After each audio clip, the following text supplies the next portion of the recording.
गलातीको पुस्तक 4:1-7 स्क्रिनमा पनि छ। मेरो भनाइको अर्थ यो हो, उत्तराधिकारी जबसम्म बालकी छ ऊ सबै थोकको मालिक भए तापनि कमाराभन्दा फरक हुँदैन, तर बाबुले ठहराएको समयसम्म ऊ अभिभावक र संरक्षकको अधीनमा हुन्छ। हामी पनि यसरी नै बालक छौन्जेल संसारका दैवी शक्तिहरूको दासत्व मुनि थियौँ, तर समयको पूर्णतामा परमेश्वरले आफ्ना पुत्रलाई पठाउनुभयो। उहाँ एउटी स्त्रीबाट जन्मनुभयो तथा व्यवस्थाको अधीनमा जन्मनुभयो। व्यवस्थाको अधीनमा रहनेहरूलाई मोल तिरेर छुट्याउनलाई उहाँ पठाइनुभयो, ताकि हामी पुत्रको पुरा हक प्राप्त गर्न सकौँ। तिमीहरू पुत्र भएका हुनाले परमेश्वरले आफ्ना पुत्रको आत्मा हाम्रा हृदयमा पठाइदिनुभयो, जसले हे अब्बा पिता भनेर पुकार्नुहुन्छ। यसै कारण परमेश्वरद्वारा हामी अब उपरान्त दास होइनौँ, तर पुत्र हौँ, र पुत्र हौँ भने त उत्तराधिकारी पनि हौँ। आउनुहोस् हामी प्रार्थना गरौँ। प्रभु, हामी यो वचनको लागि फेरि पनि प्रार्थना गर्दछौँ। तपाईँको पवित्र आत्माले लेखेको यो वचनको सत्यता सिकाउनलाई, अर्थ दिनलाई, सच्याउनलाई र धार्मिकताको मार्गमा तालिम दिनको लागि लाभदायक छ, ताकि तपाईँका छोराछोरीहरू हरेक कुरामा सुसज्जित भउन् भन्ने तपाईँको इच्छा छ। र आजको वचनबाट तपाईँ परमेश्वरले हामी सबैलाई तपाईँको वचनको सत्यता सिकाउनु भएको होस्। आशिष माग्छौँ येशू प्रभुको नाममा, आमेन। फेरि पनि परमेश्वरलाई धन्यवाद दिँदै आज हामीले पढेको यो जुन खण्ड छ, यो खण्डबाट चाहिँ विशेष गरिकन हाम्रो पहिचानलाई जोड दिन खोजेको छ। आजको जमानामा हाम्रो पहिचान हामीले एकदमै खोजिरहेका हुन्छौँ। हाम्रो पहिचानका विभिन्न पाटाहरू छन्, र यो आज हामीले पढेको खण्डमा दुईटा पहिचान हामी विश्वासीहरूलाई दिएको छ। यदि आज तपाईँले च्याट जिपिटीमा गएर लेख्नुभयो कि म को हुँ अथवा हु एम आई भनेर तपाईँले सोध्नुभयो भने सायद तपाईँलाई विभिन्न किसिमको नामहरू देला। र मैले यदि च्याट जिपिटीलाई सोधेँ भने हु इज सुभाष प्रधान भन्यो भने त प्रिन्सिपल होस्, पहिला भुभु प्रिन्सिपल भनेर भन्छ होला, होइन? त चाहिँ के होस्, पुरुष होस् पनि भन्छ होला, त विवाहित पनि हो भनेर भन्छ होला, त ठैबमा बस्छस् पनि भन्छ होला त्यसले मलाई, होइन? त्यति मात्र होइन कि त अति नै मेलन्कोलिक छस्, जे गर्नुपर्छ ठिक गर्नुपर्छ भनेर त मेलन्कोली पनि हो भनेर भन्ला, होइन? तेरो दुईवटा छोराहरू छन्, तर छोरा र छोरी छन्, अनि तेरो ट्विन्स पनि छ भनेर च्याट जिपिटीले बताउन सक्ला। अनि त सिटी टु सिटी नेपालको डाइरेक्टर पनि होस् भनेर पनि भन्ला। नेपाल बाइबल सोसाइटीको त रिभाइजर पनि हो, अहिले पढ्दै गरेको बाइबलको रिभाइजर टिममा बसेर त रिभाइजर्स पनि गर्दैछस् पनि च्याट जिपिटीले भन्ला। यो सबै पहिचान जुन यो मलाई दिएको छ, हामी धेरै मध्येहरूको आफ्नो तपाईँले पाउनुहुन्छ च्याट जिपिटीमा लेख्नुभयो भने। अनि कति हदसम्म यो पहिचान मेरो परिचय पनि हो, मेरो परिचय पनि हो। यसले मलाई चिनाउने काम पनि गर्छ, र यस्ता परिचयहरू नराम्रो होइन, केही मूल्यहरू छ, केही भ्यालुजहरू छ यो पहिचानमा। तर यो पहिचान चाहिँ हामीलाई केही हदसम्म बुझ्नको लागि यी पहिचानहरूले हामीलाई सहायता गर्न सक्छ, होइन? तर यो चाहिँ जीवनको जब परिस्थितिहरू आउँछ नि, चुनौतीहरू आउँछ, जीवन अप्ठ्यारो परिस्थितिमा आउँदाखेरि यी पहिचान र यी परिचयले केही पनि हामीलाई सहायता गर्न सक्दैन, केही पनि सहायता गर्न सक्दैन। जब जीवन अप्ठ्यारो परिस्थितिमा आउँछ नि, अनि यो परिस्थितिहरूमा बाइबलले के भन्छ भने यी पहिचानहरू इन्सफिसियन्ट छन्, अपुग्दो छ। जस्तै उदाहरणको लागि, जब मेरो जीवनमा आर्थिक समस्या भइरहेको बेलामा, जब जीवनमा टेन्सन भएको बेलामा म पुरुष हुँ भन्ने जुन मेरो पहिचानले के फाइदा गर्छ त? के पनि फाइदा गर्दैन, होइन? जब मेरो जीवनमा परीक्षा आइरहेको बेलामा त ठैबा बस्छस्, तेरो घर छ भनेर त्यो पहिचानले मलाई खासै केही फाइदा गर्दैन। यसले मलाई it doesn't help at all. अझ बढी यी पहिचानहरू जुन जसमा मैले आफ्नो परिचय बनाएको छु नि, म चाहिँ फलानु ओहदाको मान्छे, म रेभरेन्ड, म पास्टर, म डिकन, म डाइरेक्टर, अथवा मेरो जे छ पदहरू, यदि त्यो अझ कतिपटक यो पहिचानले अझ मलाई के गर्छ, झन् बढी प्रेसर दिन्छ के। म मण्डलीको पास्टर, मैले अझै बढी पर्फर्म गर्नुपर्छ। म मण्डलीको अथवा म संस्थाको डाइरेक्टर, त्यसको अझै मलाई मान्छेले बढी के गर्छ, आशा गर्छ। त्यही भएर यो पहिचान जुन संसारमा भएको जुन मेरो पहिचान छ यसले मलाई के गर्छ भन्दाखेरि जीवनको कठघारामा जब मलाई उभ्याउँछ नि सङ्घर्षको कठघारामा जुझ्न बाध्य गर्दाखेरि यसले मलाई सहायता गर्दैन उल्टै बढी प्रेसर दिने कोसिस गर्दछ। त्यही भएर यी पहिचानहरू मूल्य छ राम्रो हो तर यो नै बाइबलले हामीलाई इन्सफिसियन्ट यो पुग्दो छैन भनेर भन्छ। अनि आज हामीले पढेको खण्डमा बाइबलले हामीलाई दुईटा पहिचानहरू दिएको छ जसलाई मैले सुसमाचारको आशिष भनेर भनेको छु। अनि त्यो पहिचानहरू के हुन् भन्दाखेरि दुईटा। एउटा पहिचान आज हामीले पढेको खण्डमा धर्मीकरणको आशिष परमेश्वरले हामीलाई धर्मी ठहराउनु भएको छ त्यो चाहिँ मेरो पहिचान हो म चुनिएको मान्छे हो। र अर्को चाहिँ म परमेश्वरको छोरा र छोरीहरू हुँ। I am the sons of God यो चाहिँ मेरो पहिचान हो। अनि यही सत्यता पावलले यो अहिले हामीले पढेको खण्डको 4 अध्यायको 1 देखि 7 सम्म हामीलाई बताएको छ। तिमी चाहन्छुने होइनौ तिम्रो पहिचान तिम्रो ओहदा होइन तिमी मेरो छोरा र तिमी मेरो छोरी त्यो चाहिँ तिम्रो पहिचान हो। अनि जसले मलाई के गर्छ मेरो जीवनको सङ्घर्षमा मलाई जुझ्नको लागि यसले मलाई ढाडस दिँदछ। अनि पावलले त्यही भन्छ त्यही मात्रै होइन तिमी चुनिएको हो मैले तिमीलाई मोल तिरेर छुट्याएको हो। संसारले तिमीहरूलाई नगन्ला संसारले तिमीहरूलाई तलको जातको भन्ला संसारले तिमीहरूलाई अर्कै वर्गको भनेर छुट्याउला कोही धनी कोही गरिबले हामीलाई केही किसिमले हाम्रो मतअन्तर होला तर परमेश्वरको दृष्टिमा र गलातीको पुस्तक तिमी चुनिएको हो मैले तिमीलाई छानेको हो लाखौँ करोडौँको बिचमा परमेश्वरले हामीलाई छान्नुभएको that is who I am. अनि पहिलो आशिषको बारेमा हामी कुरा गरौँ गलातीको पुस्तक 4 अध्यायको पहिलो पदमा के भनेछ भने मेरो भनाइको अर्थ यो हो कि उत्तराधिकारीको जबसम्म बालकै छ ऊ सबै थोकको मालिक भए तापनि कमाराभन्दा फरक हुँदैन तर बाबुले ठहराएको समयसम्म ऊ अभिभावक र संरक्षकको अधीनमा हुन्छ। यसरी नै हामी पनि बालक छौन्जेल संसारमा दैविक शक्तिहरूको दासत्वमा थियौँ। यो 4 अध्याय चाहिँ 3 अध्यायबाट सुरु हुन्छ कि 3 अध्यायबाट कन्टेक्स्टमा आउने भएको कारणले यहाँ के भन्छ भने पावलले जबसम्म एउटा बालक चाहिँ ठुलो हुँदैन एउटा समय आउँछ अनि यो बालक के हुन्छ उत्तराधिकारी बन्छ। त्यतिन्जेलसम्मको लागि परमेश्वरले के दिनुभएको थियो व्यवस्था दिनुभएको थियो। त्यही भएर व्यवस्थाको काम भनेको चाहिँ त्यो व्यक्तिलाई केही संरक्षकको भूमिका निर्वाह गरेर त्यो समय ठहराएको समय नआउन्जेलसम्म उसलाई बचाएर राख्नुपर्ने काम थियो। तपाईँले स्क्रिनमा एकचोटि हेर्नुभयो भने के थियो भने ऊ मालिक भए तापनि मालिक नै हो तर कमाराभन्दा केही फरक हुँदैन जबसम्म परमेश्वरले दिनुभएको समय आउँदैन। त्यही कुरा कि अनि जबसम्म यसको मतलब के हो भन्दाखेरि गलाती 3:23 हेर्नुभयो भने यसको माथि हेर्नुभयो भने तर हामी आउन अघि हामी व्यवस्थाको बसमा थियौँ। पावलले भन्दा हामी व्यवस्थाको अन्डरमा थियौँ विश्वास प्रकट नभएसम्म हामी थुनिएका थियौँ विश्वासद्वारा हामी धर्मी ठहरिन सकौँ भनेर व्यवस्थालाई हाम्रो संरक्षक भई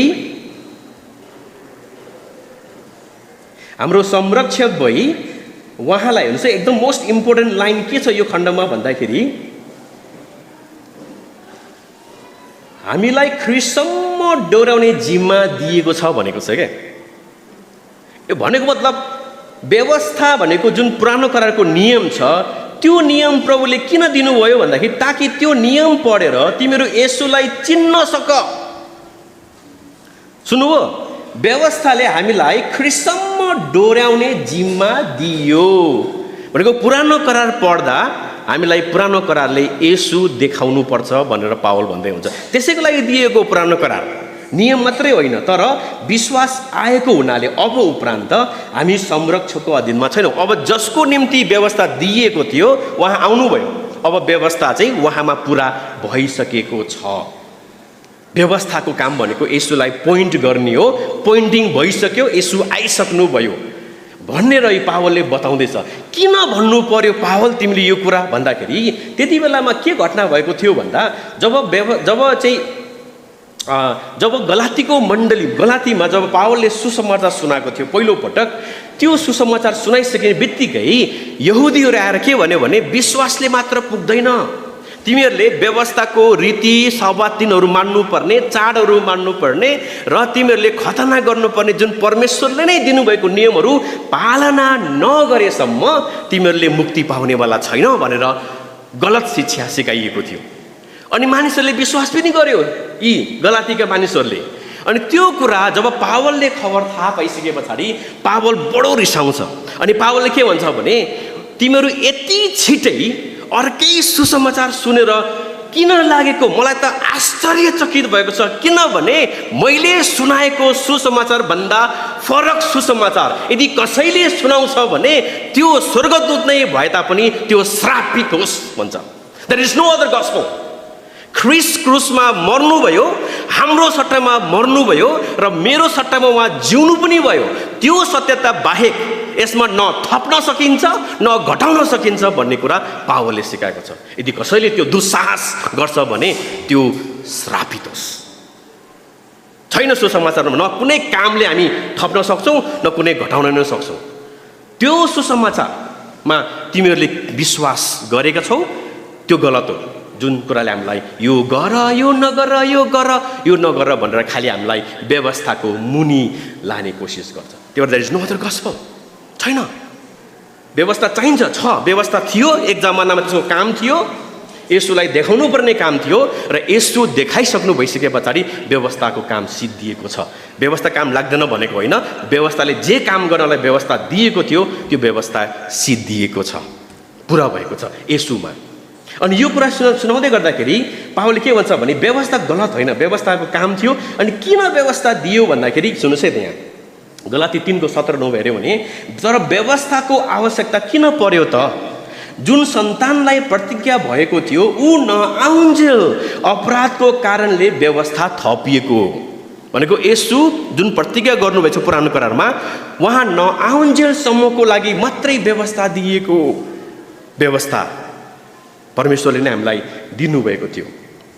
अझै अब त्यो व्यवस्था आइसके पछाडि बाइबलले के भन्छ भने कहिले आउनुभयो त यसु भन्दाखेरि समयको पूर्णता भनेको छ। हेर्नुहोस् है त, है हामी 3 पदमै फर्कौँ। अनि यो व्यवस्थामा तपाईँले हेर्नुभयो भने 3 पदमा के छ भन्दाखेरि यो व्यवस्था भनेको चाहिँ दैविक शक्तिहरू पनि भनेको छ। हेर्नुहोस् है, त्यो भनेको यो संसारका शक्तिहरू, यो संसारका नियमहरू, यो गर र यो नगर भन्ने जुन नियम छ त्यो नियमले हामीलाई बाँधिराखेको छ। यो भएको दैविक शक्तिहरूको दासत्व मुनि थियो। हामी परमेश्वरकै छोराछोरीहरू थियौँ तर व्यवस्थाको अन्डरमा थियौँ भनेको मतलब नियमले हामीलाई के गरेको थियो, बाँधेर राखेको अवस्थामा थियो। तर समयको पूर्णतामा परमेश्वरले आफ्नो पुत्र पठाउनु भयो भनेको छ। अनि यो समयको पूर्णता भनेको चाहिँ के हो भन्दाखेरि हामीले सर हेर्ने हो भने ईश्वर शास्त्रीय रूपमा चाहिँ समय ठिक थियो भन्नु खोजेको चाहिँ परमेश्वरले चाहिँ यो धार्मिक रूपमा पनि यसलाई के भन्छ, ईश्वर शास्त्रीय रूपमा चाहिँ परमेश्वरले प्रतिज्ञा जुन गर्नुभएको थियो पुरानो करारमा गरेका प्रतिज्ञाहरू पुरा हुने काम यो समयमा हुँदै थियो। त्यसकारण समय चाहिँ एकदमै ठिक थियो भनेर हामी भन्छौँ। समय पूर्णता भनेको अर्को अर्थ चाहिँ धार्मिक रूपमा एकदमै यो मानिसहरू भोकाएको थियो, किनभने मसीह आउनुहुन्छ भनेर प्रतिज्ञा गरिएको थियो। त्यो प्रतिज्ञाको प्रतीक्षा चाहिँ मानिसहरूले गरेको अवस्थामा चाहिँ यो अवस्थामा पनि धार्मिक रूपमा पनि समय चाहिँ पाकेको थियो। त्यतिकै यसो आफ्नो टाइममा उहाँ चाहिँ इच्छा लागेर आउनुभएको भन्दा पनि परमेश्वरले ठिक ठहराउनु भएको समयमा यसो आउनुभएको। सांस्कृतिक रूपमा पनि समय ठिक थियो। कसरी ठिक थियो भन्दाखेरि त्यति बेलामा जसरी अहिले अङ्ग्रेजी भाषा हाम्रो चाहिँ अन्तर्राष्ट्रिय भाषा भएको छ, त्यति बेलामा चाहिँ ग्रिक भाषा चाहिँ अन्तर्राष्ट्रिय भाषा भएको थियो। अनि ग्रिक सबै मानिसहरूले बुझ्ने भएको कारणले हिब्रू बाइबल पनि ग्रिक भाषामा अनुवाद भइसकेको कारण अब यसु यति बेला आउनुभयो भने सुसमाचार प्रचारको निम्ति एउटै भाषा प्रयोग गरेर पनि प्रचार हुने समय ठिक समय भएको थियो। यति मात्र होइन कि जब त्यति बेलामा रोमी साम्राज्य थियो, रोमी साम्राज्य भएको कारणले जहाँ जहाँ रोमीहरूले अधीन गर्यो त्यहाँ उनीहरूले आफ्नो सेनाको बटालियन खडा गर्थ्यो अनि त्यहाँसम्म पुग्नका लागि बाटो बनाउने काम गर्थ्यो। अनि बाटो पनि पुगेको अनि सुरक्षा पनि भएको अवस्था हुँदाखेरि सुसमाचार प्रचार गर्नको लागि एकदमै राम्रो र उपयुक्त समय भएको थियो। त्यो भएकाले समयको पूर्णता भनेको के हो भन्दाखेरि समय पाकेको बेलामा फल जब पाक्छ अनि मात्रै खान लायकको हुन्छ भने जस्तै जब यो समय सबै कुरा परमेश्वरले बनाउनु भयो अनि मात्रै यसो यो संसारमा आउनु भएको हो।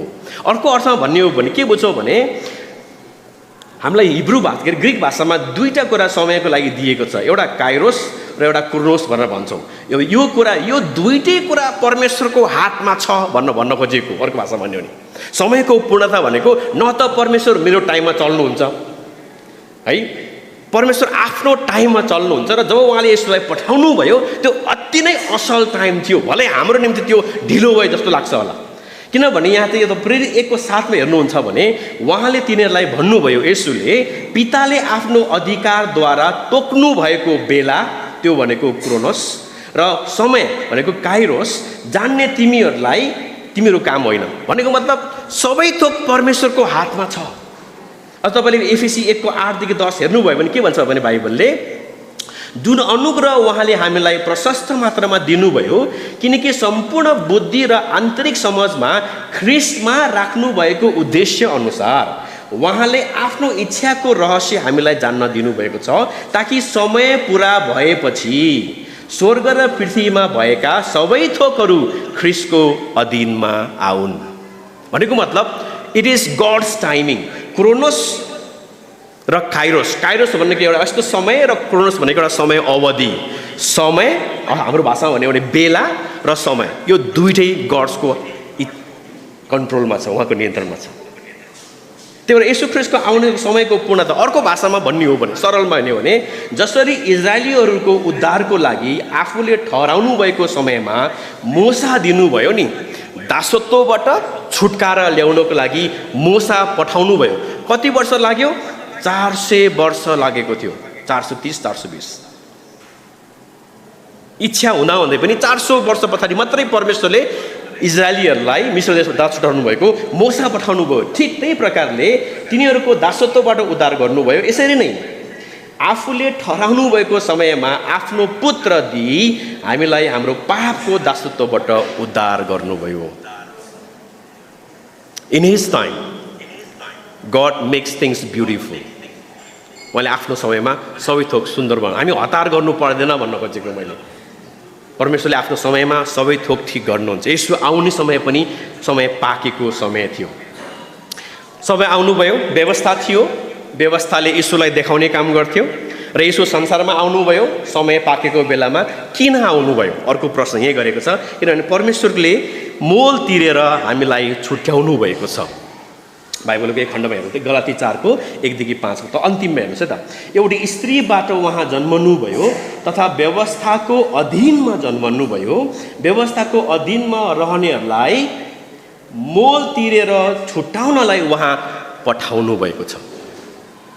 व्यवस्थामा जो हामी जो नियममा बाँधिएका थियौँ, हामीहरूलाई छुट्याउनको लागि, हाम्रो पापबाट उद्धार गर्नको लागि परमेश्वरले के गर्नुभयो? मोल तिरेर छुट्याउनु भएको छ। यो हाम्रो आशिष हो, यो सुसमाचार हो। हामी पापी छँदै ख्रिस्ट हाम्रो निम्ति क्रुसमा बलि हुनुभएको छ। त्यही कुरा अगाडि बढौँ।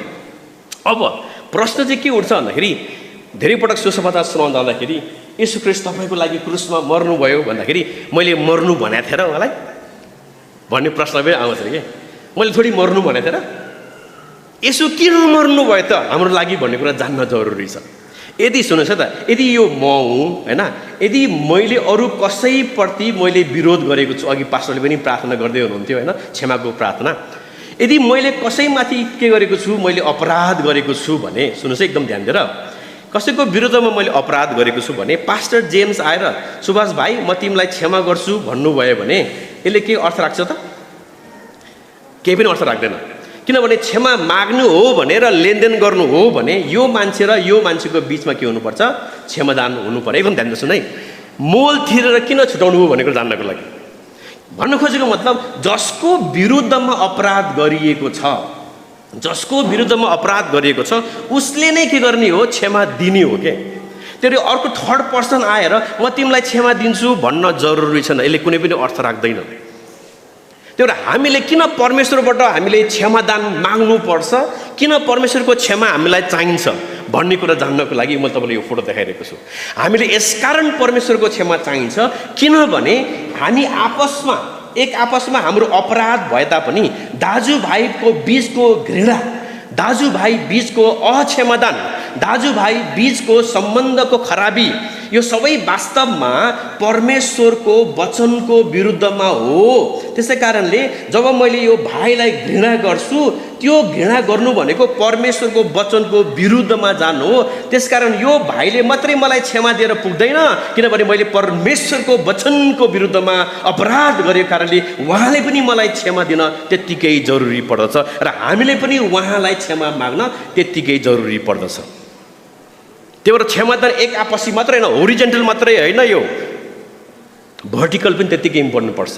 उदाहरणको लागि जब दाउदले बत्सिबासँग व्यभिचार गर्दाखेरि परमेश्वरले के भन्नुभयो? तैँले मेरो विरुद्धमा पाप गरेको छस् भन्नुभएको छ। बुझ्नुभयो?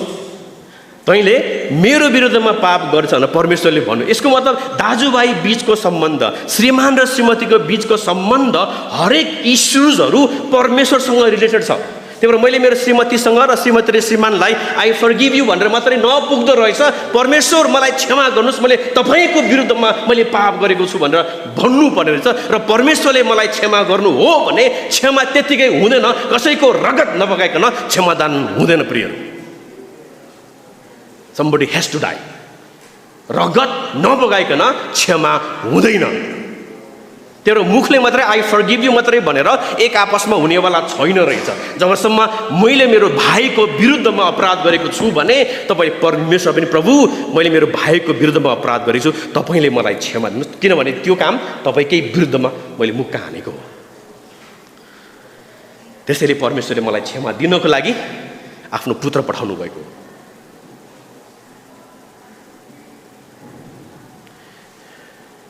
जब म मेरो श्रीमतीको विरुद्धमा पाप गर्छु, श्रीमतीलाई आई एम सरी मात्रै होइन, परमेश्वर आई एम सरी, किनकि तपाईँको वचनमा तपाईँले भन्नुभयो श्रीमतीलाई ख्रिस्टले दुलहीलाई प्रेम गरे जस्तै गर भन्दाखेरि मैले नसकेको नि त। त्यो भएर श्रीमतीलाई मात्रै होइन, गडलाई पनि गर, गड फर्गिभ मी भन्नुपर्छ। यदि मैले मेरो पास्टरको विरुद्धमा पाप गरेको छु भने पास्टर आई एम सरी, मैले तपाईँको विरुद्धमा कुरा काटेँ भन्नु मात्रै पुगेन, किनभने आफ्नो भाइलाई घृणा गर्नेले परमेश्वरलाई चिनेकै हुँदैन भन्छ पहिलो यूहन्नामा। यु आर अ लायर, झुटा हो त्यो मान्छे जसले आफ्नो भाइलाई घृणा गर्छ र परमेश्वरलाई मात्रै प्रेम गर्छ भने नदेखेको परमेश्वरलाई उसले कसरी प्रेम गर्छ, जबकि देखेको भाइलाई नै उसले प्रेम गर्न सक्दैन, पहिलो यूहन्ना। त्यही भएर मोल तिरेर किन छुटाउन जरुरी छ भन्दाखेरि एभ्री एक्सन यो दुईटाको सम्बन्ध मात्रै पुगेन, परमेश्वर इन्टरभ्युन हुनुपर्छ। त्यसै कारणले बाइबलले के भन्छ भने हाम्रो निम्ति शराब बनेर ख्रिस्टले हामीलाई व्यवस्थाको शराबबाट मोल तिरेर छुटाउनु भएको छ। हि रिडिम्ड अस, कस्टली छ कि हामी बहुमूल्य छौँ भन्ने खोजेको पहिलो अघि मैले तपाईँलाई भनेको पहिलो उद्देश्य भनेको हामी बहुमूल्य छौँ, त्यो हाम्रो पहिचान हो। हामी परमेश्वरका बहुमूल्य उहाँका छोराछोरीहरू हौँ, हामीलाई उद्धार गरिएको छ ख्रिस्टमा, रोमी 8:3। त्यसै कारणले पापमय स्वभावले दुर्बल पारिएको हुनाले व्यवस्थाले जे गर्न सकेन परमेश्वरले गर्नुभयो, अर्थात् उहाँले आफ्नो पुत्रलाई पापमय शरीरको स्वभावमा पाप बलि हुन पठाउनु भयो। यो सुसमाचार हो। This is the good news कि परमेश्वरले हाम्रो पापको निम्ति आफ्नो पुत्रलाई समेत बाँकी राख्नु भएन। अनि यो सुसमाचारमा शक्ति छ भन्छ रोमीको पुस्तकले। म सुसमाचारदेखि शर्माउँदिनँ, किनभने यो विश्वास गर्ने हरेकको निम्ति डाइनामाइट सुसमाचार हो। यसले हाम्रो जीवनलाई उथल पुथल गर्छ। यो खबरले यो हाम्रो जीवनलाई परिवर्तन गर्छ। हर्ष, आनन्द, शान्ति यही सुसमाचारको सत्यताले लिएर आउँदछ। एउटा उदाहरण म तपाईँको बिचमा राख्न चाहन्छु। यदि स्क्रिन देख्नुहुन्छ भने एकछिनलाई कल्पना गर्नुहोस् ल। हामीहरू के छौँ भन्दाखेरि सबैजना बन्दी बनाएर है, हामी नेपाली सेना र नेपाली सेनालाई माओवादीहरूले बन्दी बनाएर राखेको अवस्था एकछिनलाई परिकल्पना गर्नुहोस् है। अनि यो उदाहरण चाहिँ गड इज द गस्पल भन्ने जोन पाइपरको किताब हो। अनि हामी बन्दी छौँ, यस्तो दुर्दशामा हामी छौँ, न खाना दिएको छ, न लाउन दिएको छ, न नुहाउन दिएको छ। यस्तो दुर्दशा अवस्थामा बन्दी बनाएर हामीलाई कैदीको रूपमा अर्कै ग्रुपले राखेको अवस्थामा छ। न खाना छ, न आनन्द छ, न शान्ति छ, न नुहाउने पानी छ, न लुगा नै छ हामीसँग। यस्तो विकराल अवस्थामा हामी कैदमा बनेर राखेको अवस्था। एकदम यो खबर कति इम्पोर्टेन्ट छ भन्ने कुरा देखाउनु खोज्यो कि। अनि एक दिन के भएछ भन्दाखेरि कसो कसो कसो गरेर यहाँ भित्र भएका बन्दीहरूले चाहिँ एउटा रेडियो स्मगल गरेछ कि हैन, अनि भित्र लगेर राखेछ। अनि भोलिपल्ट एउटा खबर आएछ। अब खबर के थियो म पछि भन्छु। तर भोलिपल्ट जब त्यो बन्दी बनाउने जुन बाहिर बस्ने मान्छेहरू छन्, माओवादीहरू, अहिले उदाहरणको लागि उनीहरू आएर हेरेको त भित्रको मान्छेहरू त यस्तो आनन्द, थाल ठटाएर नाचेको छ, कोही गाएको छ, उफ्रेको छ। अनि मान्छे छक्क परेछ कि। अनि माओवादी साथीहरूले भनेछ होइन हौ, हामीले त यिनीहरूलाई खान पनि दिएको छैन, लाउन पनि दिएको छैन, राम्रोसँग पानी पनि दिएको छैन, तर यो खान पनि पाएको छैन, लाउन पनि पाएको छैन, नुहाउन पनि पाएको छैन। तर यस्तो आनन्द, यस्तो खुसी के कारणले लिएर यिनीहरूलाई बन्दीभित्रै छ भन्दाखेरि अनि थाहा पाएछ कि यिनीहरूले रेडियो स्मग्लिङ गरेछ। रेडियोमा चाहिँ समाचार आएको रहेछ कि। समाचार के आएको रहेछ भन्दाखेरि हाम्रो नेपाली सेना हो नि त, हाम्रो नेपाली सेनाहरूले निर्णायक युद्ध काठमाडौँमा लडेको छ र सबै माओवादीहरूलाई खतम गरेको छ। र त्यो सेना हामी यहाँ बन्दी हुनेहरूको लागि छुटकारा दिनको लागि हामीतिर आउँदैछ भन्ने खबर पाएछ कि रेडियोमा। हेर्नुहोस् त ल, त्यो खबर पाउने बित्तिकै ठाल ठट्टाएर है नाचेछ, गाएको छ, उफ्रेको छ। किन भन्दाखेरि खबरले पावर रहेछ नि त। खान पाएको छैन बिचराहरूले, लाउन पाएको छैन बिचराहरूले, लुगा धुन पाएको छैन, यस्तो दुर्दशा अवस्थामा छ। तर आनन्द कहाँबाट आयो, उमङ्ग कहाँबाट आयो, जोस कहाँबाट आयो? खबर। अनि बाइबलले भन्छ गुड न्युज भनेको त्यही खबर हो। गुड न्युज खबर के हो भन्दाखेरि हामी जो शैतानको पकडमा थियौँ, हामी जो शैतानको बन्धनमा थियौँ, पापको दासत्वमा थियौँ, त्यसको निर्णायक युद्ध ख्रिस्टले क्रुसमा लडिसक्नु भएको छ। हाम्रो सट्टामा उहाँ जितिसक्नु भएको छ र हामीलाई लिन येशू फेरि आउँदै हुनुहुन्छ। हालेलुया। अनि यो खबरले हामीलाई भित्रैबाट त्यो शक्ति, यो संसारसँग लड्ने तागत हामीलाई दिनुपर्दछ। यही हाम्रो परिचय हो। हामी चुनिएका हौँ, हामी चान्चुने होइनौँ। हामी चुनिएका हौँ, हामी चान्चुने होइनौँ। आफ्नो छिमेकीलाई भन्नुहोस् त एकचोटि, तपाईँ चुनिएको हो, चान्चुने होइन भनेर।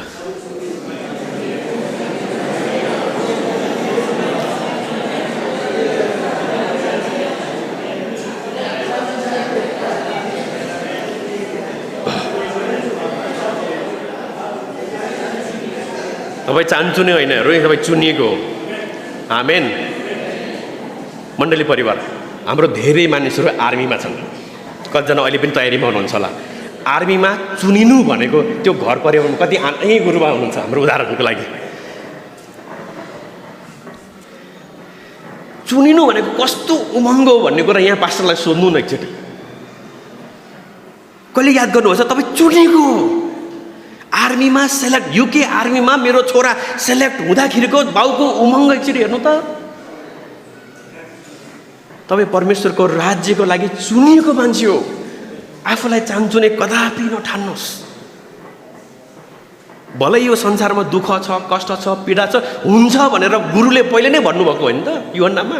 यो संसारमा तिमीहरूलाई कष्ट छ, दुःख छ, हेर यो संसारलाई मैले जितेको छु, ढाडस गर।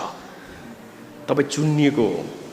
संसारले तपाईँलाई दलित भन्ला, संसारले तपाईँलाई पैसा नभएको भन्ला, संसारले तपाईँलाई नपढेको भन्ला, तर परमेश्वरले तपाईँको लागि चुन्नु भएको छ। मोल तिरेर पैसा दिएर हो, आफ्नो पुत्रको रगतले हो, पैसा मात्रै दिएर पनि होइन।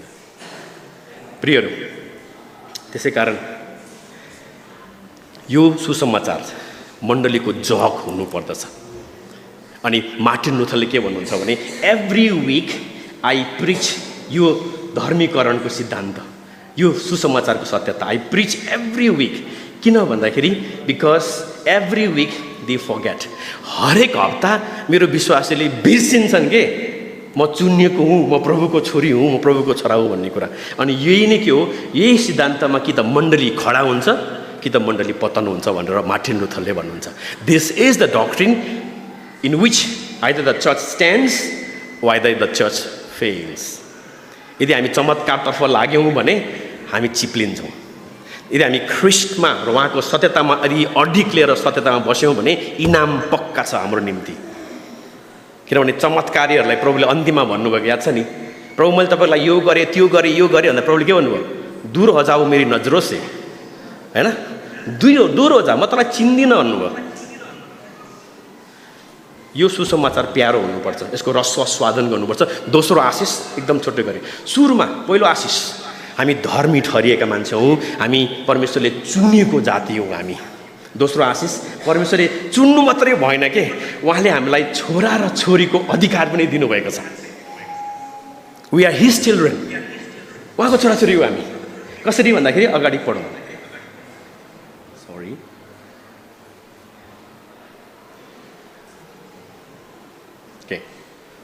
धर्मपुत्रको अधिकार कहाँ छ भन्दाखेरि 4 अध्यायको 5 र 7 एकचोटि पढौँ त। के लेख्छ भन्दाखेरि व्यवस्थाको अधीनमा रहनेहरूलाई मोल तिरेर छुटाउनलाई उहाँले पठाउनु भयो ताकि हामी पुत्रको हकद्वारा प्राप्त गर्न सकौँ, हैन, पुत्रको पुरा हक प्राप्त गर्न सकौँ।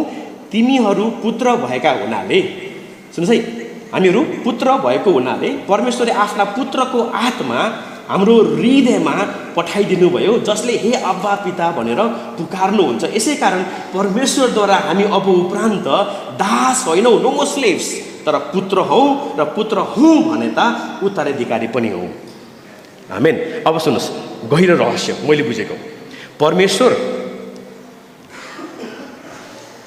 गहिरो रहस्य चाहिँ के हो भन्दाखेरि नि, परमेश्वर सबै जातिको सृष्टिकर्ता हुनुहुन्छ। संसारको सास भएको नभएको सबै थोकको उहाँ के हुनुहुन्छ, सृष्टिकर्ता चाहिँ हो। तर उहाँ चाहिँ बुबा सबैको होइन। He is not the father of everyone. Please, God is a creator, उहाँ सबैको सृष्टिकर्ता हो। तर बुवा कसको हो? उहाँ येशूमाथि विश्वास गर्नेहरूको मात्रै। किनभने पहिलो यूहन्ना 1:12 के छ भन्दाखेरि जसले येशूलाई विश्वास गरे उहाँले तिनीहरूलाई आफ्नो सन्तान हुने अधिकार दिनुभएको छ। त्यसै कारणले परमेश्वर सबैको सृष्टिकर्ता हो, तर केवल हाम्रो तपाईँ र मेरो चाहिँ उहाँ बुबा हुनुहुन्छ। Is our father. परमेश्वर सबैको बुबा होइन नि, प्लिज, सबैको सृष्टिकर्ता हो उहाँ। He made everyone. तर सन्तान हुने अधिकार येशूको जुन क्रुसमा बित्नुभयो, येशू मर्नुभयो, उहाँको सत्यतामाथि विश्वास गर्ने हरेकलाई प्रभुले छोराछोरी भन्ने अधिकार दिनुभएको छ। त्यसै कारणले सुन्नुहोस् है त, हामी अनि यो छोराछोरी बनाउने इच्छा छ नि, तपाईँलाई के दिमागमा कस्तो लाग्छ? मलाई के लाग्थ्यो भनेदेखि पहिला पछिको आइडिया होला परमेश्वरको जस्तो लाग्थ्यो कि मलाई। तर होइन रहेछ, परमेश्वरले हामीलाई छोराछोरी बनाउँछु भन्ने डिसिजन, मुक्ति दिन्छु भनेर पहिले नै डिसिजन गरे जस्तै छोराछोरी बनाउँछु भनेर पनि पूर्व निर्धारण गर्नुभएको रहेछ। पहिले नै छोराछोरी बनाउँछु भन्नुभएको छ। तर मुक्ति मात्रै दिने होइन कि हामीलाई छोराछोरी पनि बनाउने। उदाहरण त बाइबलमा कहाँ छ? एफिसी 1:4-6 हेर्नुभयो भने स्क्रिनमा पनि हेर्नु ल। उहाँ एफिसी हो, यो हामी गलाती पढ्दैछौँ तर अहिले खण्डको एफिसी। उहाँको सामुन्ने पवित्र र निष्कलङ्क हो भनेर संसारको उत्पत्तिभन्दा अघिबाटै, कहिले? संसारको सृष्टिभन्दा अघिबाटै उहाँले हामीलाई चुन्नुभयो। त्यो अघि तपाईँहरू चान्चु नै होइन कि तपाईँहरू, हामी चुनिएका हौँ। उहाँको इच्छाको लक्ष्य अनुसार ख्रिस्ट येशूद्वारा प्रेममा उहाँले हामीलाई आफ्ना पुत्र हुनलाई, हेर्नुहोस्, आफ्ना पुत्र हुनलाई अघिबाटै नियुक्त गर्नुभएको थियो। मुक्ति दिने मात्रै होइन, पुत्र पनि बनाउँछु भन्नुभएको छ परमेश्वरले हामीलाई। अर्थात् पुत्रको अर्थ चाहिँ छोरा र छोरी भन्ने अर्थ आउँछ यहाँ बुझ्नुपर्ने कुरा चाहिँ। त्यही भएर परमेश्वरले हामीलाई मुक्ति मात्रै दिनु भएन, तर मुक्ति सँगसँगै छोरा र छोरी पनि बनाउनु भयो। मैले अस्ति हाम्रो सिरिड सिटीको मिनिस्ट्रीमा एउटा के भन्छ यो अनुग्रह, परमेश्वरले हामीलाई कति धेरै अनुग्रह गर्नुभएको छ भनेर मैले सिकाउँदै थिएँ। अनि त्यो अनुग्रहको बारेमा सिकाउँदै गर्दाखेरि मैले के भने एउटा भिखारी छ, अनि त्यो भिखारीले भिख माग्दै थियो। सुन्नुहोस् है, एकदम मलाई उसले धेरै याद दिलाइदिएको। अनि मैले भन्ने थिएँ, र यदि तपाईँले उसलाई के दिनुभयो, भिख दिनुभयो भने त्यो तपाईँको कृपा हो, उसले पाउनुपर्ने थियो, उसले पायो, त्यो कृपा हो। तर तपाईँले त्यहाँ भिख माग्ने ठाउँलाई तपाईँले बुलेट बाइक दिनुभयो भने त्यो अनुग्रह हो भन्दै थिएँ क्या मैले। किन भन्दाखेरि उसले त्यो बुलेट बाइक कहिले इच्छै गरेको थिएन, उसले सोचेको पनि थिएन, कल्पनै गरेको थिएन। उसले मागेको र चिताएको भन्दा पनि बढी उसले के पायो? बुलेट बाइक पायो। अनि यदि भनेर भन्यो भने त्यो बुलेट बाइक पाउनु चाहिँ अनुग्रह हो भनेर मैले भनेको थिएँ कि। अनि एउटा विद्यार्थी आउनुभयो, अनि सर त्यति मात्रै होइन है, तपाईँले मलाई सिकाएको उसले, त्यति मात्रै होइन है सर, यदि तपाईँले यो भिखारीलाई सुन्नुहोस् एकदम हँसाउने कुरा र मलाई एकदम यदि यो भिखारीलाई तपाईँले बुलेट मात्रै दिनुभयो भने भोलिपल्टदेखि ऊ बुलेट चढ्ने भिखारी हुन्छ अरे। भिखारी चाहिँ हो तर अब ऊ के गर्छ बुलेट चढ्छ, एउटा बुलेट चढ्ने भिखारी हुन्छ। तर परमेश्वरले जस्तै एउटा त्यो मान्छेलाई तपाईँले तर यो मान्छेले के गर्दाखेरि उसलाई बुलेट मात्रै दिएन, उसलाई के बनायो त अबदेखि मेरो के होस् छोरा पनि हो भन्नुभयो भने यो चाहिँ अनुग्रह हो परमेश्वरको।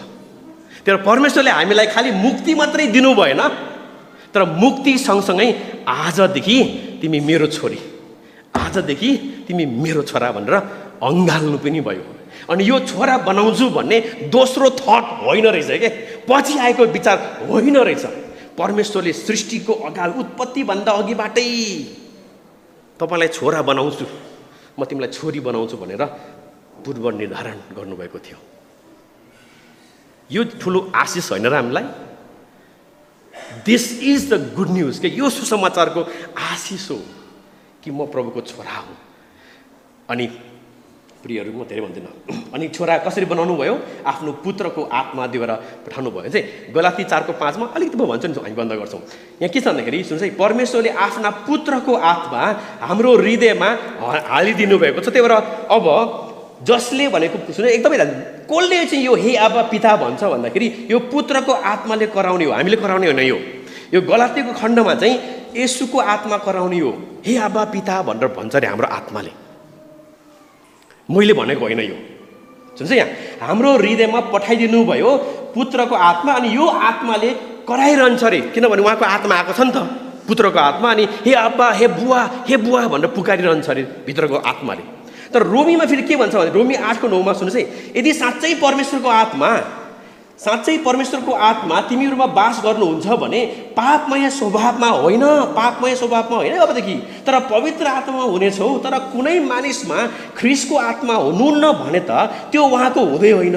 यदि ख्रिस्ट तिमीहरूमा हुनुहुन्छ भने पापको कारणले तिमीहरू शरीर मरेका भए तापनि तिमीहरूका आत्मा धार्मिकताको कारणले जिउँदा हुन्छन्। त्यसै कारणले यदि यसुलाई मरेकाबाट जीवित पार्नुहुनेको आत्मा तिमीहरूमा बास गर्नुहुन्छ भने अब के गर्छ भन्दाखेरि त्यो आत्माले तिमीहरू नै परमेश्वरका सन्तान हुन्। अब किनभने फेरि धर्म पालनलाई दासत्वको आत्मा तिमीहरूले पाएका छैनौ, तर तिमीहरूले धर्मपुत्र हुने आत्मा भनेको छोरा र छोरी हुने धर्म सन्तान हुने आत्मा पाएका छौ, जसले हामी परमेश्वरलाई आब्बा पिता भनी पुकार्न सक्छौँ। यो पुकार्ने चाहिँ कसले भन्दा अब हामीले पुकार्ने हो के भनेको मतलब परमेश्वरलाई हामी सिधै आब्बा बुवा भन्न नसक्दो रहेछौँ, अविश्वासले भन्न नसक्दो रहेछ भन्नु खोजेको।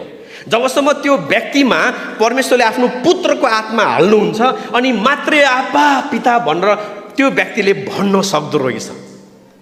अनि आब्बा पिता भनेर भन्नुको अर्थ चाहिँ के हो भन्दाखेरि यो आशिष हो क्या हाम्रो निम्ति। अब मलाई नयाँ पहिचान छ, म ढुक्क छु, इन्सेक्युरिटी मबाट हटेर गयो, किनभने संसारले मलाई के भन्ला मलाई थाहा छैन, तर मलाई यति थाहा छ म परमेश्वरको चुनिएको उहाँको छोरा र उहाँको छोरी हुँ। मलाई नयाँ पहिचान छ, म ढुक्क छु। यो आशिष हो। दोस्रो, यदि प्रार्थनामा आत्मविश्वास छ, किनभने हामीले नचिनेको र नसुनेको व्यक्तिलाई पुकार गरिरहेका छैनौँ नि त, हामीले पुकार गरेको त बुवालाई हो। अनि जब बुवालाई पुकार गर्छौ भने बुवाले सुन्छु भन्नुभएको छ। यदि तिमीहरूका संसारका पिताहरूले ढुङ्गा माग्दा रोटी माग्दा ढुङ्गा दिँदैनौ यार, म तिमीलाई झन् कति धेरै असल थोक दिन्छु होला। अब हाम्रो प्रार्थना झन् मजबुत हुने भयो, किनभने म उहाँको छोरा र छोरी हुँ। डर र दण्डबाट हामीलाई मुक्त गरेको छ। यदि कोही ख्रिस्टमा छ भने रोमी 8:1 अब दण्डको कुनै पनि उसमा there is no condemnation for those who are in Christ Jesus. अनि हामीसँग अब उहाँसँगै उत्तराधिकार पनि हुनेछ र हामी येशू जस्तै बन्नको लागि परमेश्वरले हामीलाई सहायता गर्नुहुन्छ। यो हाम्रो आशिष हो। एउटा हामी चुनिएका हौँ, त्यो आशिष, हामी परमेश्वरका छोरा छोरी हौँ, एउटा आशिष। र अन्तिममा तर दुःख लाग्दो कुरा, परमेश्वरका हामी छोराछोरी भए तापनि हामी धेरै पटक हामी अनाथ जस्तो गरिकन जिरहेका छौँ। अनाथ जस्तो भनेको मतलब बाउकै घरमा बसेर हामी अनाथ भएको अनुभव गरेका छौँ। उडन्ते पुत्रको कथा तपाईँलाई थाहा छ भने उडन्ते पुत्रमा 2 दाजुभाइ हुन्छ। अनि यो भाइ सबै कुरा बदमासी गरेर फेरि घर फर्किन्छ। अनि यो ठुल दाइ आफ्नै बाउको घरमा बस्छ अनि बाउको सेवा गर्छ। अनि बाउकै सेवा गर्दाखेरि उसले जब छोरा भाइ फर्केर आउँछ नि, अनि भाइ फर्केर आउँदाखेरि के भन्छ, म तपाईँको घरमा बसेर यति धेरै दास जस्तो गरिकन मैले काम गरेको छु, तर तपाईँले मेरो निम्ति एउटा राम्रो पोस्टाएको पशु पनि दिनु भएन, तर यो तपाईँको छोरो सबै पैसा उडाएर आउँदा पनि तपाईँले उसको लागि भोज राख्नुभयो भन्दैछ। हेर्नु त ल, छोरा हो नि, तर उसले के भन्छ, आफूलाई के सम्झेको छ, म त दास हुँ सम्झिरहेको छ। अनि यो यस्तो खालको यो दासको आत्मा लामो समयसम्म यदि हामी क्रिस्चियन भइरह्यौँ भने हामीभित्र पनि सुटुक्क छिर्दो रहेछ। हामी चर्चमा छौँ, सेवकाईमा छौँ, प्रभु मैले तपाईँको लागि सेवा गरेको, आज यत्रो वर्ष गरेँ, खै त न मेरो घर छ, त्यसलाई हेर्नु त त्यसको त घर भइसक्यो, है प्रभु, न मेरो गाडी छ, त्यसलाई हेर्नु त यसको त गाडी पनि भइसक्यो, प्रभु न मेरो सेवकाई नै छ, मिनिस्ट्री पनि छैन, केही पनि छैन, प्रभुकै घरमा बसेको छ अनि प्रभुकै सेवा गरेको छु भनेर हामी भन्छौँ, तर गुनगुन गर्न हामी छोड्दैनौँ। अनि यो चाहिँ दासको स्पिरिट हो। पुत्र चाहिँ हो, घरमै छ, बिचरा बाबाकै घरमा हो नि त बसेको त, तर उसको हृदय के छ भन्दाखेरि एकदम उसको चाहिँ दास मेन्टालिटीमा सेवाकाई गरिरहेको छ के, ए बाबा बाउको हो भने सबै तिम्रै त हो नि भन्ने कुरा उसले बिर्सिरहेको छ के। अनि उसको चरित्र कस्तो हुन्छ भन्दाखेरि छोटकरीमा अनि एकदमै रिसा हुन्छ यो मान्छे, यो दासवाला मान्छे चाहिँ छिनछिनमा रिसाउने हो। आफ्नै प्यारो भाइ होइन, सोहोदर भाइ हो नि, फर्केर आउँदाखेरि भाइ आउँदाखेरि ऊ खुसी छैन कि दाइ, यो दास हो। छोरा भएको त अर्कै खालको प्रवृत्ति हो नि त, ल दासहरू रिसाउँछन्। दोस्रो, यो आनन्द रहित सेवा, अघि मैले भने जस्तै एकदम के छ, सेवकाईमा आनन्द छैन। अनि यो कान्छा भाइहरूप्रति एकदमै हेयको दृष्टिले हेप्ने हो क्या, त्यो दृष्टिकोण हुन्छ। अनि पिताको प्रेमको कमी हुन्छ यो दासवाला हृदयवाला मान्छेको सेवकाई गर्नेको, अनि क्षमा गर्न सक्दैन हतपतिहरूलाई, अनि यो अनाथमा हामी जिरहेका हुन्छौँ। अन्तिममा हामी त्यो नगरौँ। जितेन स्लाइड। त्यसो हो भने एउटा साँचो क्रिस्चियन को हो त? आजको गलातीको पुस्तकको दुईटा पहिचान हामीलाई दिएको छ, दुईटा आशिष हामीलाई दिएको छ। हामी के हौँ? परमेश्वरका छोराछोरी हौँ, उहाँका चुनिएका हौँ, है, यो कुरा हामीले बुझौँ। तर हामी अनाथ जस्तो गरिकन जिरहेका हुन्छौँ, मेरो त कोही छैन, मेरो त कोही छैन भनेर हामी यदि सेवकाई गरिरहेका छौँ भने हामी आफूलाई अनाथ ठानिरहेका हुन्छौँ। हामी परमेश्वरका हौँ, तर पनि हामी को हौँ त भन्दाखेरि एकजना गुरुले भन्नुभयो, J.I. Packer, तपाईँले सुन्नुभएको छ, ए तपाईँ साँचो क्रिस्चियन को हो त? साँचो क्रिस्चियन भन्छ भने यदि साँचो क्रिस्चियन तपाईँले आफूलाई भन्नुहुन्छ भने क्रिस्चियन ऊ हो जसको परमेश्वर को हुनुहुन्छ, बुवा हुनुहुन्छ के। आमेन। को हो क्रिस्चियन भन्दाखेरि क्रिस्चियन त्यो हो, J.I. Packerले भन्नुभएको, जसको परमेश्वर चाहिँ के हुनुहुन्छ, मेरो बुवा हुनुहुन्छ, मेरो ड्याडी हुनुहुन्छ। त्यो चाहिँ इम्पोर्टेन्ट छ। किन भन्दाखेरि नि जति धर्मीकरण इम्पोर्टेन्ट छ, धर्मीकरण हाम्रो पहिलो सुसमाचारको आशिष हो। यदि परमेश्वरले हामीलाई धर्मी मात्रै ठहराउनु भयो तर छोराछोरी बनाउनु भएन भने हामी त अघि त्यो बुलेट चढ्ने भिखारी जस्तै हुन्छौँ के। त्यही भएर परमेश्वरले हामीलाई धर्मी मात्रै बनाउनु भएन, उहाँले आफ्नो छोराछोरी पनि बनाउनु भयो। त्यही भएर धर्मीकरण सुसमाचारको प्राथमिक आशिष, पहिलो आशिष हो भने धर्मपुत्र हुने चाहिँ सर्वोत्तम आशिष हो यार। उच्च आशिष चाहिँ हामी उहाँका छोराछोरी हौँ। त्यसै कारणले सुसमाचारको अन्त धर्मीकरण, धर्मी ठहरिए म पुग्यो, यसो पाइयो, के चाहियो मात्रै होइन, के तपाईँले आफूलाई म परमेश्वरको छोरा र छोरी हुँ भन्ने त्यो मोटिभेसनबाट हामीले सेवा गरिरहेका छौँ कि छैनौँ। यदि धर्मी मात्रै ठहरेका, ए म त मेरो पापले लिनुभयो अब त म सेवाकाई गर्ने हो भने मात्रै हो भने हामी बुलेट चढ्ने भिखारी जस्तै हुन्छौँ।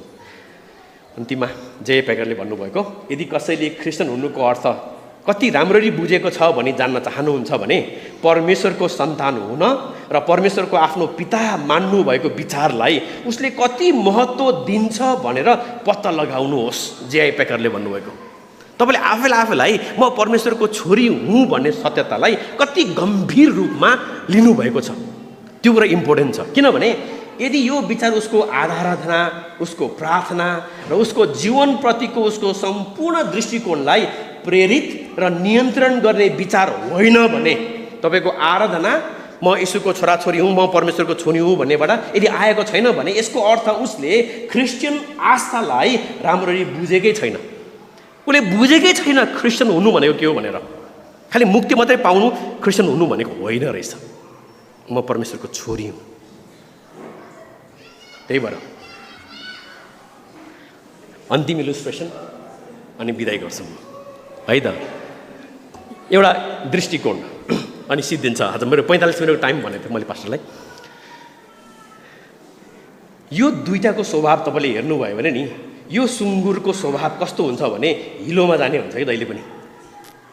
र यदि यो सुँगुरलाई तपाईँले लक्स स्याम्पू लगाएर अथवा डोभ स्याम्पू लगाएर नुहाई धुवाई गरेर तपाईँले सिक्रीमा तपाईँले बाँधेर अबदेखि त हिलोमा नजा है, त नयाँ भइसकेको छस्, मैले तँलाई नयाँ गरी धोएको छु भनेर यदि भनेर तपाईँले राख्नुभयो, अब त यसले बुझ्यो होला भनेर यदि सिक्री तपाईँले छोडिदिनु भयो भने के हुन्छ?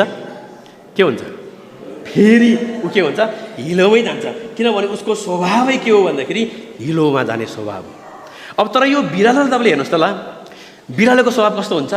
ऊ हिलो मनै पराउँदैन, ऊ सुकुमारी हुन्छ, उसलाई एकदमै सफा सुग्घर चाहिन्छ, उसलाई हिलो घिन लाग्दो हुन्छ।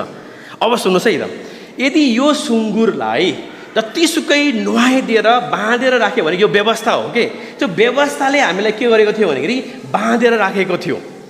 कुरा बुझ्दै हुनुहुन्छ नि? व्यवस्थाले हामीलाई कसरी बाँधेको थियो भन्दाखेरि त सुभाष त चोरी नगर, त व्यभिचार नगर, त चाहिँ झुट नबोल, त चाहिँ के भन्छ छिमेकीको चाहिँ ईर्ष्या नगर भनेर चाहिँ बाइबलले भनेको छ। अनि म तर मेरो भित्रबाट चोरुम चोरुम गरौँ गरौँ ठगौँ ठगौँ भन्ने सबैको हुन्छ के। किनभने बाइबल भन्छ हामी सबै पापी छौँ नि त। हामी पाप स्वभावभित्र भएको कारणले हामी स्वभावले हामीभित्र पाप गर्ने इच्छा जागेर आउँछ, तर व्यवस्थाले बाँधेको कारणले हामी गरिरहेका हुँदैनौँ। यदि व्यवस्था छोडिदिने हो भने हामी फेरि जाने त्यही अपराधमै हो। तर व्यवस्था पछि यो हाम्रो पुरानो करार भयो। तर अब हामीसँग कसको आत्मा आएको छ? पुत्रको आत्मा रे। यदि उदाहरण जोड्न खोजेको, यदि यो बिरालोको आत्मा यो सुँगुरभित्र यदि हामीले कसो कसो गरेर छिराउन सक्यौँ भने, यो सुँगुरभित्र यदि बिरालोको आत्मा छिराउन सक्यौँ भने यो सुँगुर के हुन्छ? हिलोमा जान्छ? जाँदैन। बाइबलले भन्न खोजेको पनि त्यही हो। हामी एक जमानामा यस्तै स्वभावमा थियौँ, तर परमेश्वरको अनुग्रहमा उहाँको पुत्रको आत्मा हामीभित्र अहिले उहाँले राख्नुभएको छ।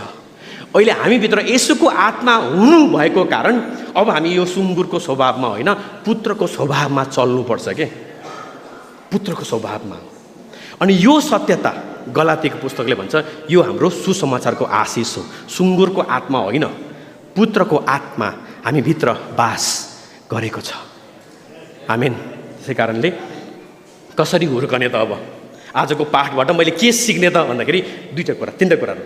यो सुसमाचार अघि मैले भने यो सुसमाचारको आशिषमा एकदम मग्न रहनु पऱ्यो कि हरेक बिहान उठ्दाखेरि म चुनिएको हो, म प्रभुको छोरा, म प्रभुको छोरी हुँ, संसारले मलाई जेसुकै भनोस् म उहाँको हुँ भन्ने यो सत्यतामा रमाउनु पऱ्यो। रस्व स्वादन भन्छु म, त्यो गर्दै खान्छु नि, त्यो कुल्फी अनि चाउचाउ अनि भुटेको साँधेको अनि पोलेको जे हामीले खान्छौँ गर्दै त्यो रस्व स्वादन लिनु पऱ्यो। यो सुसमाचार नम्बर 1, हरेक बिहान उठेर सुसमाचारको रस लिनु पर्यो।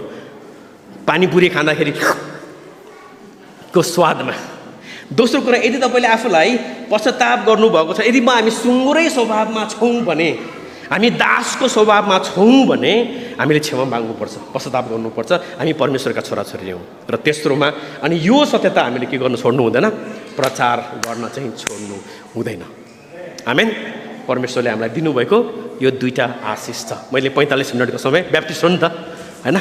अनि गलातीको पुस्तकले हामीलाई त्यो अवश्य छ त, जब सङ्घर्ष आउँछ नि जीवनमा, सबैको जीवनमा आफ्नो टेन्सन छ है। कतिको प्यारेन्टिङको टेन्सन छ, कतिको जागिरको टेन्सन छ, कतिको कामको टेन्सन छ, फन्ड रेजिङको टेन्सन छ, कति टेन्सन छ कि। अब यी सबै टेन्सनको बिचमा त मिसन डाइरेक्टर होस् भनेको एकदम टेन्सन छ कि, खट्नु पऱ्यो भन्नु थियो कि।